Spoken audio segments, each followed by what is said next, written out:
একদিকে শান্ত গ্রাম বাংলার সবুজ প্রকৃতি, অন্যদিকে ভাষা আন্দোলনে নিহত শহীদ রফিক উদ্দিনের জীবন্ত ইতিহাস।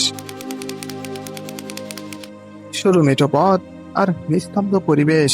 রফিকনগরের এই মনোরম প্রকৃতির ভিতরে লুকিয়ে আছে শহীদ রফিক উদ্দিনের জন্মভিটা।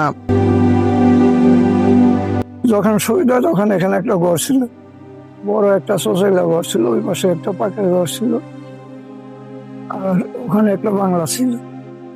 কোথাও রয়েছে তার স্মৃতি বিজড়িত রফিক মঞ্চ, কোথাও শহীদ মিনার, আবার কোথাও সংরক্ষিত আছে তার ইতিহাসের চিহ্ন। শহীদ রফিক উদ্দিন আহমেদ এবং বায়ান্নর ভাষা আন্দোলনের পটভূমি নিয়ে লেখা বেশ কয়েকটি বই এখানে রয়েছে। বাংলা ভাষার জন্য জীবন দেওয়া এই মহান মানুষটির জন্মভিটা, স্মৃতিময় অজানা ইতিহাসের গল্পই তুলে ধরবো আজকের ভিডিওতে।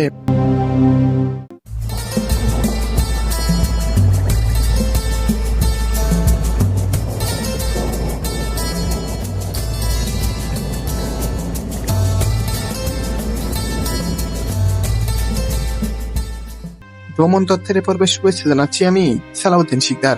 আমার পিছনে একটি নদী দেখতে পাচ্ছেন, এটির নাম হচ্ছে ধলেশ্বরী। ঢাকা এবং মানিকগঞ্জ জেলার বিভক্তিকারী একটি নদী হিসেবে পরিচিত। নদীর ওই সাইডটা হচ্ছে ঢাকা জেলার অন্তর্ভুক্ত এবং এই সাইডটা মানিকগঞ্জ জেলার অন্তর্ভুক্ত। নদীর উপরে একটি ব্রিজও দেখতে পাচ্ছেন, এটির নাম হচ্ছে রফিক সেতু। 1952 সালে মাতৃভাষার জন্য জীবন দেওয়া ভাষা সৈনিক রফিক উদ্দিনের নামেই সেতুটির নামকরণ করা হয়েছে রফিক সেতু। আর এখান থেকেই রওনা হব রফিক উদ্দিনের গ্রামের বাড়িতে, যেখানে তিনি জন্ম নিয়েছেন, শৈশব কাটিয়েছেন, মাধ্যমিক শিক্ষা জীবনও শেষ করেছেন। চলুন ঘুরে আসি ভাষা সৈনিক রফিক উদ্দিনের জন্মভিটা থেকে। রাজধানীর হিমায়তপুর থেকে সাভার মানিকগঞ্জ সড়ক ধরে সিংগাইর বাস স্ট্যান্ড হয়ে রফিক উদ্দিনের গ্রামের বাড়ির দূরত্ব 18 কিলোমিটার। সড়ক ধরে যাত্রা শুরু হতেই চোখে পড়ে সারি সারি গাছপালা, পথের ধারে বিস্তীর্ণ ফসলের মাঠ আর প্রাকৃতিক নির্মল সৌন্দর্য ভ্রমণকে করে তোলে আরো প্রাণবন্ত। মাঝে মাঝে ছোট ছোট বাজার আর দোকানের কোলাহল ভ্রমণকে যোগ করে জীবন্ত অনুভূতি। গ্রামের ভিতরে প্রবেশ করতেই পরিবেশ হয়ে ওঠে আরো শান্ত, আরো সবুজ ঘেরা। সরু রাস্তার দুই পাশে গাছপালা আর ছিমছাম ঘরবাড়ি, যেন চারপাশেই এক প্রশান্তি বিরাজ করছে। পথ ধরে ধীরে ধীরে এগিয়ে যাওয়া যেন গ্রামীণ জীবনের হৃদয়ে পৌঁছে যাওয়া এক অন্যরকম অনুভূতি। বন্ধুরা, আর একটু সামনেই রয়েছে রফিক উদ্দিনের জন্মভিটা। গাড়ি থেকে নেমে যখন গ্রামীণ এই মেঠো পথ ধরে হাঁটতে শুরু করি, তখন গ্রামীণ এই প্রাকৃতিক সৌন্দর্য, চারপাশের নিস্তব্ধতা সত্যি নিজেকে অবাক করে দিয়েছে। গ্রামটির নাম রফিক নগর হলেও প্রাকৃতিক সৌন্দর্যের দিক থেকে কোনো অংশেই কম নেই। এখানে যে ছোট্ট একটি পিচ ঢালা রোড দেখতে পাচ্ছেন, এটি সরাসরি রফিক উদ্দিনের বাড়ির সাথে সংযোগ করেছে। এখান থেকে মাত্র 400 মিটার সামনেই রয়েছে রফিকের বাড়ি। আর এই রাস্তার পাশে একটি মঞ্চ দেখতে পাচ্ছেন, যেটির নাম দেওয়া হয়েছে রফিক মঞ্চ। কিন্তু কেন এখানে এই মঞ্চটি তৈরি করা হয়েছে এটি জানবো, এরপরে যাব রফিকের বাড়িতে। গ্রামীণ শান্ত পরিবেশে নির্মিত মঞ্চটি একদিকে যেমন ইতিহাসের একাধিক স্মৃতি বহন করে, অন্যদিকে সাংস্কৃতিক চেতনার প্রতীকও বটে। বায়ান্নর ভাষা আন্দোলনে শহীদ রফিকের স্মৃতি সংরক্ষণ, সম্মান জানানো এবং মাতৃভাষা রক্ষার অবদানকে নতুন প্রজন্মের কাছে তুলে ধরাই ছিল এটির মূল উদ্দেশ্য। বন্ধুরা, মঞ্চটির পিছনের দেওয়ালে লাল ইটের নকশার উপর কালো ব্যাকগ্রাউন্ডে বাংলা বর্ণমালা দিয়ে সাজানো হয়েছে, যা আমাদের ভাষার সৌন্দর্য গৌরবকে তুলে ধরে। এছাড়াও বাংলা বর্ণমালার এই উপস্থাপনাটি ভাষার জন্য আত্মত্যাগের কথা মনেও করিয়ে দেয়। বর্ণমালার 3 পাশ দিয়ে মাতৃভাষায় লিপিবদ্ধ করা অসংখ্য টাইলস দিয়ে সাজানো হয়েছে। অন্যদিকে বাংলা বর্ণের মাঝখানে লাল বৃত্তের ভিতরে রফিক মঞ্চ লেখা রয়েছে, যা রফিক উদ্দিন আহমেদের স্মৃতিকে কেন্দ্র করে নির্মিত এই স্থাপনার গুরুত্ব প্রকাশ করে। সাংস্কৃতিক অনুষ্ঠান, আলোচনা সভা ও স্মরণীয় অনুষ্ঠানের আয়োজনের লক্ষ্যে ব্যবহার করা হয় মঞ্চটি। প্রতি বছর ফেব্রুয়ারি মাসে, বিশেষ করে 21শে ফেব্রুয়ারিতে এখানে আয়োজন করা হয় সাংস্কৃতিক সভা, যেখানে তুলে ধরা হয় ভাষা আন্দোলনের ইতিহাস। রফিক মঞ্চ শুধু একটি মঞ্চই নয়, এটি ইতিহাস, ভাষা ও সংস্কৃতির এক জীবন্ত প্রতীক, যা নতুন প্রজন্মকে তাদের শিকড়ের সাথে পরিচিতি করায়।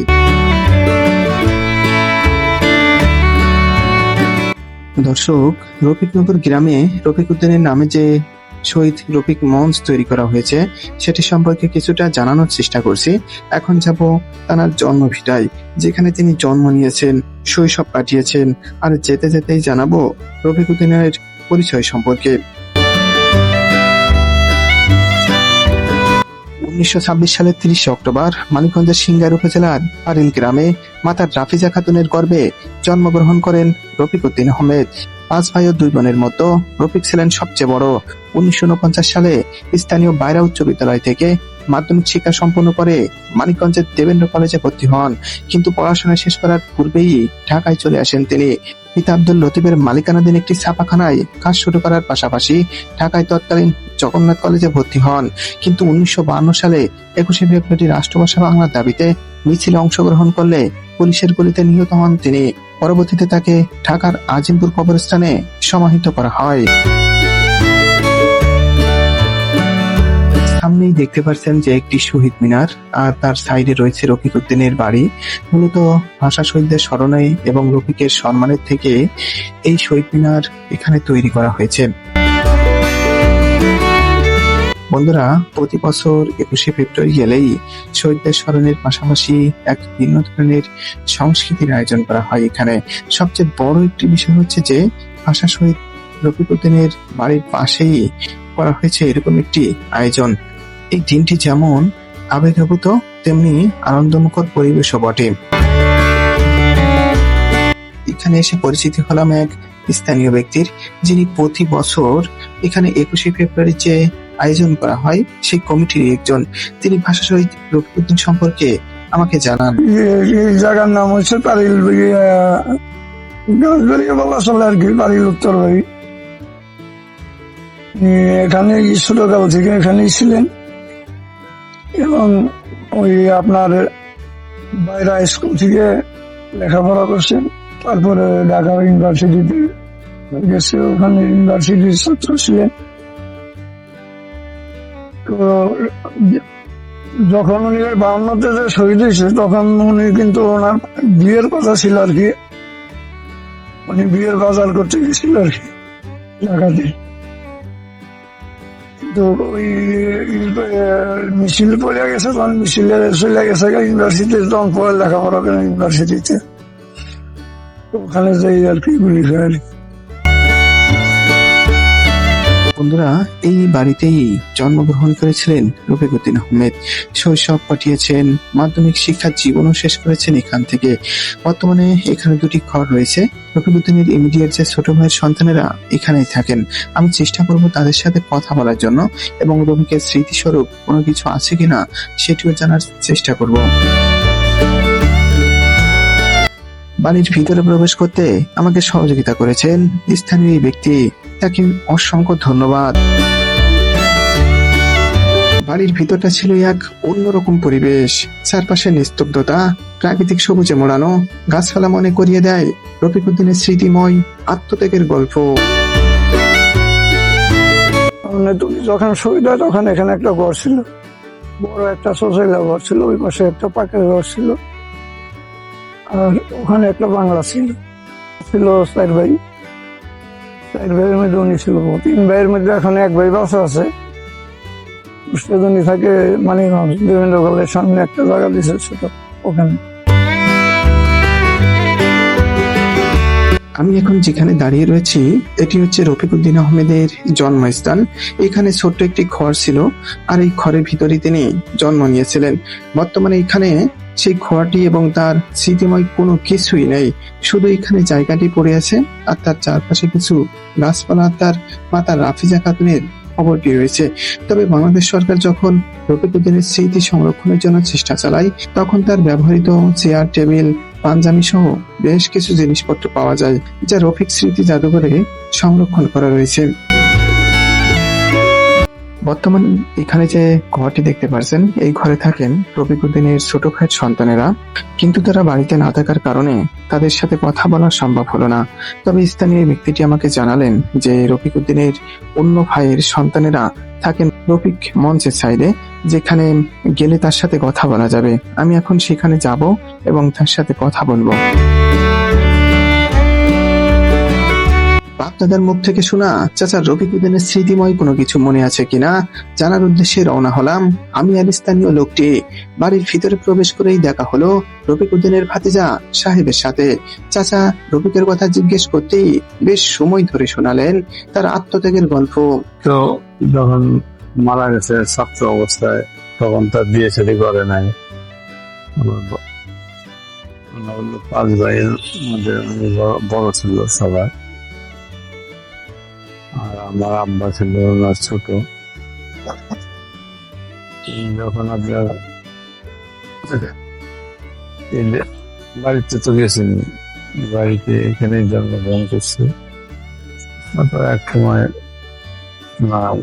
বাইরা স্কুলে পড়ালেখা করতো, ওইখানে আবার সময় ওই একটু দুরন্ত ছিল আর কি। মানে যখন আপনার ওই লিচু গাছে লিচু কাটতে যায়, পরে হাত ভেঙে যায়, এরপর ওনাকে আবার কলকাতায় নিয়ে যায়। কলকাতায় আমার দাদার ব্যবসা ছিল, তখন কলকাতায় ওইখানে ওই হাত ভাঙ্গার চিকিৎসা পড়াশোনা ওখানে থাকে, এবং ওখানে আবার একটা স্কুল আছে মিত্র ইনস্টিটিউট, ওখানে কিছুদিন লেখাপড়া করে। তারপরে হাত ভালো হয়ে গেলে আবার সে বাংলাদেশে চলে আসে। আসার পরে তারপর আপনার বাইরের থেকে, তখন তো মেট্রিকুলেশন ছিল, এসএসসি পরীক্ষা দিয়ে এখান থেকে পাশ করে তারপর দেবেন্দ্র কলেজে ভর্তি হয়। দেবেন্দ্র কলেজে ভর্তি হওয়ার পরে উনি এখানে কমার্সে পড়ালেখা করতো। তারপর উনি আবার তখন দেবেন্দ্র কলেজ থেকে আবার ইয়েতে ঢাকায় জগন্নাথ কলেজে যা ভর্তি হয়। তখন 1952 সালে এই সময় এই ঘটনাটা ঘটে আর কি। 1952 সালে বেলা 3টার দিকে যখন ছাত্ররা আন্দোলন করতেছিল, তখন বেলা 3টা 3:30টার দিকে আর কি পুলিশের গুলি ওনার ঢাকা মেডিকেল কলেজ জরুরি বিভাগ আছে যে ওইখানে আমতলা ছিল আর কি, ওই আমতলা ওইখানে তার মাথায় গুলি দিতে হয়। ওখানে তিনি মারা যায়। একটা ছবি তখন তুলছিল ইত্তেফাকের এক সাংবাদিক ছিল আমানুল হক। ওই ছবিটা আমরা পরবর্তীতে আমাদেরকে দিয়েছিল আর কি। ঢাকা মেডিকেলে নিয়ে মর্গে রাখা হয়। মর্গে রাখার পরে আমরা, আমার এক ফুপা ছিল, ওনার ভগ্নিপতি আর কি, যখন খবর পায় তখন রাত 11টা-12টার মতন বেজে গেছে আর কি। তখন ওখানে লাশ মর্গে তালা মেরে রেখে ছিল। ওনার জানালা দিয়ে একজন আরেকজনের গাড়ির উপরে উঠে তারপরে লাশটা ওখানে দেখছে। দেখার পর আমার দাদাকে টেলিগ্রাম করতে আসছে আর কি, TNT গুলিস্তানের TNT ভবনে আসার পরে টেলিগ্রাম করে যখন ফেরত আসছে, এসে দেখে যেন লাশটা না। এই লাশ কোথায় নিয়ে গেছে, আরেকজন ছিল, উনি বলতেছে যে লাশটা ইয়েরা সেনাবাহিনী এসে উঠে নিয়ে গেছে পুলিশরা, পাকিস্তানি পুলিশ। লাশ পরবর্তীতে আমরা জানি আর কি, শুনছি আর কি, যে ইয়েতে ওই আজিমপুর অবস্থানে দাফন করাইছে নাকি। কিন্তু আজ পর্যন্ত এত বছর হওয়ার পর আমরা এই সরকারও কোনোভাবে এটা ওনার কবরটা শনাক্ত করতে পারে নাই। আমরা যে সরকারি আসে সবাইকে আমরা বলি যে আমাদের খবরটা, যেহেতু আজিমপুর কবরস্থানে দাফন করা হয়েছে, তারা বিভিন্ন পুরানা ফাইলপত্র গেটে হয়তো শনাক্ত করা যায়, কিন্তু কোনো সরকারি এর ব্যাপারে কোনো গুরুত্ব দেয় না। আমরা সবসময় দাবি জানাই আসছি যে আমাদের অন্তত কবরটা শনাক্ত করার জন্য সরকারের কাছে আমরা দাবি জানাই।